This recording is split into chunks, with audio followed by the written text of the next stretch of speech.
Welcome. In this segment, we're taking a look at citations, bibliographic styles, and online citation generators.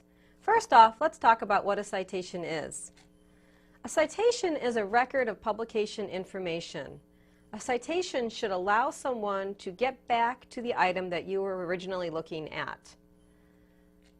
Where do I find citation information? When you're doing your research and you're in a library catalog or in a journal article database, your citation information should be right on the screen. Sometimes it's labeled and it'll say author, title, publisher, year, and sometimes it's not.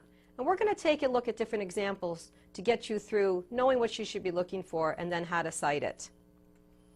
How do you create citations? You would use bibliographic styles. What are bibliographic styles? Bibliographic styles are rules and standards that are in place so that you know how to properly format your citations. There's a number of different kinds of bibliographic styles. For example, MLA, the Modern Language Association, APA, the American Psychological Association, the Chicago style. The list goes on, and what you need to do is you need to ask your professor, if you're doing a research paper, what style you should be using. Also, if you're planning on publishing, you should always check with your journal and find out if they require you to use a certain style. Let's go ahead and talk about how to cite books. This is an example of a book citation in the MLA style, Modern Language Association. All book citations have the same main ingredients: authors, titles, place of publication, publisher, and year. We're going to want to walk through this step by step so you can see how it breaks down. So first off, you need to know your author or your authors. Then you'll need to cite your title of your book. And you'll notice in MLA style they're underlining the title. Then you need to know your place of publication and your publisher. And finally, your year of publication. And there is your citation. Your author, title, place of publication, publisher, and year for that book. To contrast the MLA style, I'd like to show you what the American Psychological Association does for their books. Instead of underlining, they italicize their title. And they also format the citation just slightly different, using different punctuation, such as parentheses around the years. So again, if we go back and look at MLA style, you'll see they're using underlining, and they have some commas here and some periods. And on APA style, they're doing it differently. They're formatting it differently. However, it's the same ingredients. Just to review again, book citations should always have the author, the title, the place of publication, the publisher, and the year. Let's take a quick look at a library catalog entry so you can see where you would get these items.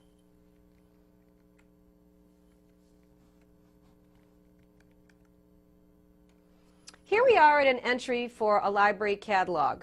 This is for a title on organic farming.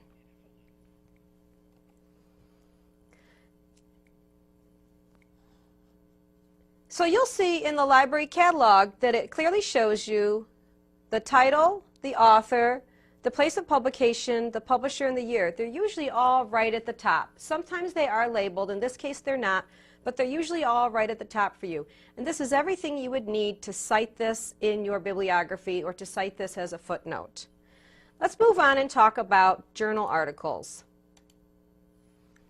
We're going to go back to our PowerPoint presentation and talk about how to cite journal articles. All citations for journal articles, again, have the same ingredients, but they're going to be formatted differently depending on what style you choose. For journal articles, you should always have the author or authors, the title of the article, the title of your journal, and any volume, issue numbers, year, and the page numbers for your journal article. Let's go ahead and take a look at an example citation. This is a citation for a journal article. The first thing you need, obviously, is the author. In this case, since there's more than one author, they're putting ETAL period to show that there's more than one author. This example is from the MLA, Modern Language Association style. Again, the first thing is the author or authors. Then you'll need the title of the journal article, the name of your journal, and any journal volume and issue numbers, the year, and your pages. Here you can see the difference between the MLA and the APA styles. Again, they're formatting them slightly different. They're putting things in a little bit different orders. Some are using quotes, some are using parentheses. They're all doing different formats here, but it's all the basic ingredients. Again, your author or authors, your journal article title, the name of your journal, your volume and issue, year, and page numbers. The next thing that you might be citing as you do research are websites. Websites are a little difficult to cite because you don't have an actual entry to look at where you have labeled things. So when you're looking at a website, you have to decide what's your title and what's your author and what's the date that the page was last updated. So you have to do a little bit more of digging. Let's go ahead and we'll look at an example of a website citation. Here's an example of a website citation. Again, this is the MLA Modern Language Association style. The basic ingredients for a website citation: you need an author of a website, you need a title of a website, you need the date the website was last updated, and you need the address or the URL of the website. To show you again in contrast, here's the MLA style and the APA style, and there's a couple of differences here. The big difference here is that the APA style is asking you to put in the date that you actually looked at the site. So as you're looking at web pages doing your research, you're going to want to write down these things. Again, your authors, your title of your web page, the date the page was last updated, the date you were on the page, and of course the URL. Again, when you're doing your citations, you need to think about when a user is looking at your citation, how they can get back to what you were originally at. So you need to give them all of those ingredients so that they can look at that citation and find what you were looking for. Now let's go ahead and we're going to talk about the different styles available to you. I mentioned before that there's a number of bibliographic styles available. These are some examples of the main bibliographic styles: MLA, Modern Language Association, APA, American Psychological Association, and the Chicago Manual of Style. If you go to visit your public or academic library, they most likely have these and many more styles available in book form. So you've got a number of ways you can use these styles. You can go to your library and you can ask them for the bibliographic style in print, and they'll have the book form. You could go to their website and actually use the style online. But there's one more option that you can use that I think is fabulous, and that's called online citation generators. There's a number of online citation generator services right now. These are just a few examples: EasyBib, BibMe, Zotero, and RefWorks. Some of these online citation generators are free, and some of them you do need to pay for. I'd like to talk about how these online citation generators work.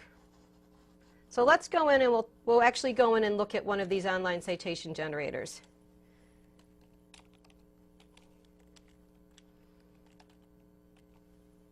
We're going to look at BibMe.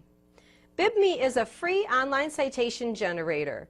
So what this service does for you is, while you're doing your research in your library catalog or your journal article database, you also have BibMe open. So you can come to BibMe and you can say, I'm using this particular style and I would like to cite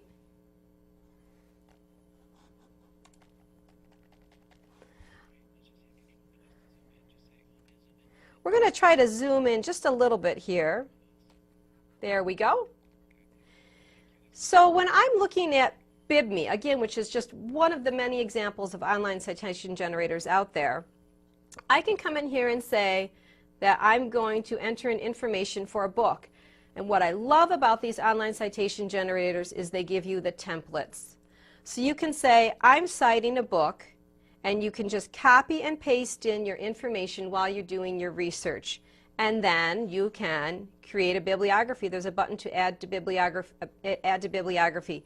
So you've got your internet sessions open with your library catalog and your journal article databases, and as you're bringing the information up, you're copying and pasting it into your online citation generator.